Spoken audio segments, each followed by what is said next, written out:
Well, speaking of death, I think it's very interesting how video is becoming more and more central to the internet. And given we're here, we've got the Ericsson guys and the AT&T guys. I'm interested, Mark, you here anywhere?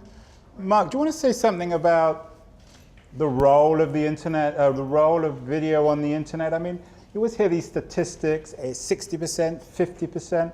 Where are we in terms of the internet, the role of the amount of video on the internet, and the importance of video in business terms for a company like AT&T?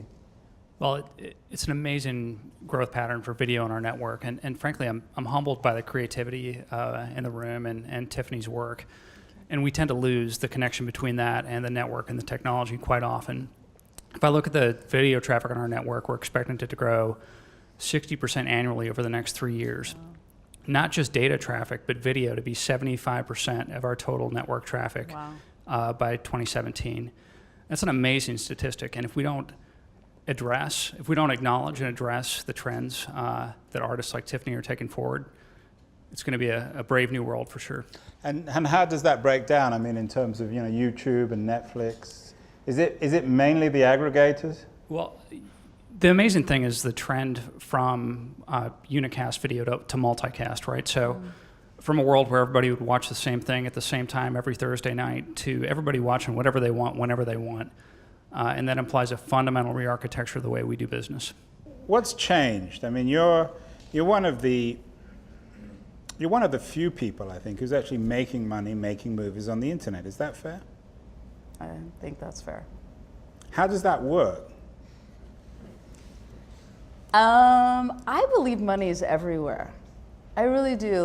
But AOL is paying you to make really interesting stuff, right? They are. I think that they, last year, they really wanted to get into the game of original content.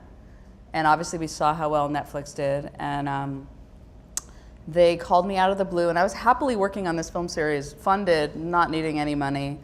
And they were like, we basically want you to do whatever you want. And I had never made films for other people. I only made my own films, so I was very skeptical. And then they just kept sweetening it, and complete creative control, which was what everyone wants. And in some ways, they offered the thing that you never get in Hollywood, which is why I don't live in LA, which was creative control, to do something unique and authentic. And they really let me do it, and it did really well, and everyone was very happy. And it's very different than most stuff out there, because it was about ideas. So that shows the internet can work as an economic model. Yeah, it got crazy. So there's an ad you watch before you watch the film, and it got 20 million views. So that ad was played 20 million times, and they were not promised. I mean, it was way beyond what they thought they were going to get. Mark, is this 60% a year thing? Is this going to go up? Is this endless? I mean, at what point do we hit the wall? I wish I knew.